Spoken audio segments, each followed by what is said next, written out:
आज इस महाराष्ट्र के नासिक जिले में राष्ट्रीय आदिवासी धर्म कोड महासम्मेलन का आयोजन किया गया है, जिसमें भारत के सभी राज्य से हमारे आदिवासी समाज के 500 से भी अधिक जनजाति समुदाय के लोग यहाँ पे उपस्थित हैं और पूरे भारत देश के सभी आदिवासियों को जम्मा जम्मा जोहार। आज भारत के विभिन्न राज्य से आज हम अपने आदिवासी समाज के लिए, अपने आदिवासी धर्म कोड के लिए यहाँ पे सभी सम्मिलित हुए हैं। हमारे राज्य में, मैं झारखंड राज्य से बिलोंग करती हूँ, हमारे राज्य में काफी वर्षों के बाद वहाँ के सीएमओ ने एक मांग की है कि सरना धर्म कोड लागू करो, लेकिन सरना धर्म कोड सिर्फ हमारे झारखंड में है, लेकिन उससे बाहर आप विभिन्न राज्य में देखिएगा, कहीं गोंड है, कहीं भील है, कहीं विभिन्न विभिन्न प्रकार के समुदाय है। तो हम ये मांग सिर्फ एक नहीं करते हैं, हम चाहते हैं, क्योंकि आदिवासी किसी एक धर्म का नहीं है, आदिवासी धर्म अपने आप में सर्वोपरि है।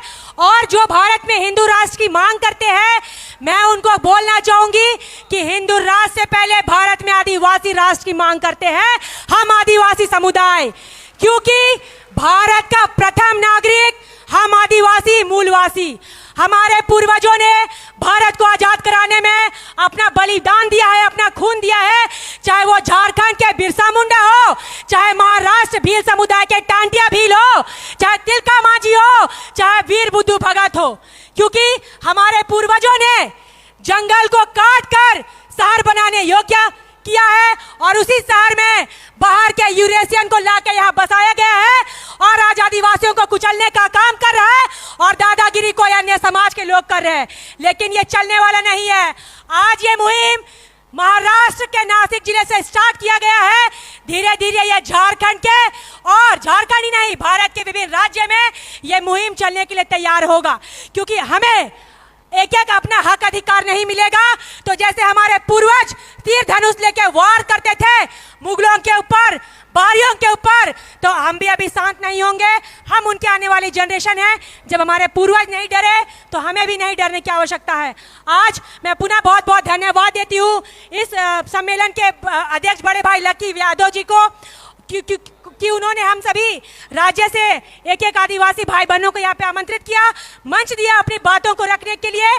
और इसी तरह हम सभी गोंड, भील, मुंडा, उरांव, संथाली, जितने भी भारत में 500 से भी अधिक आदिवासी जनजातियां हैं, सभी एक साथ मिलकर एकजुट होकर अपने हक अधिकार की लड़ाई लड़ेंगे। क्योंकि ये क्या होता है ना, आदिवासी आरक्षित सीट से विधायक, सांसद, एमएलए, एमपी तो बन जाते हैं, लेकिन सांसद, विधायक बनने के बाद हम ये आदिवासी समाज के अधिकारों को दबाने कुचलने का काम करते हैं अपने स्वार्थ के लिए।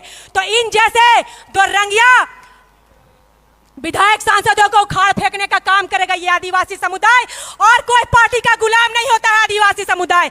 अपने आप को इतना सशक्त और मजबूत बना देना है कि कोई भी पार्टी अगर आदिवासियों से वोट मांगने आए तो उनको पहले हमारे चरण छूकर स्पर्श कर हमारा काम करना होगा, उसके बाद हम नेता खड़ा करेंगे। क्योंकि आदिवासी समाज ना कभी किसी का गुलाम था, ना गुलाम है और ना गुलाम। बहुत बहुत धन्यवाद।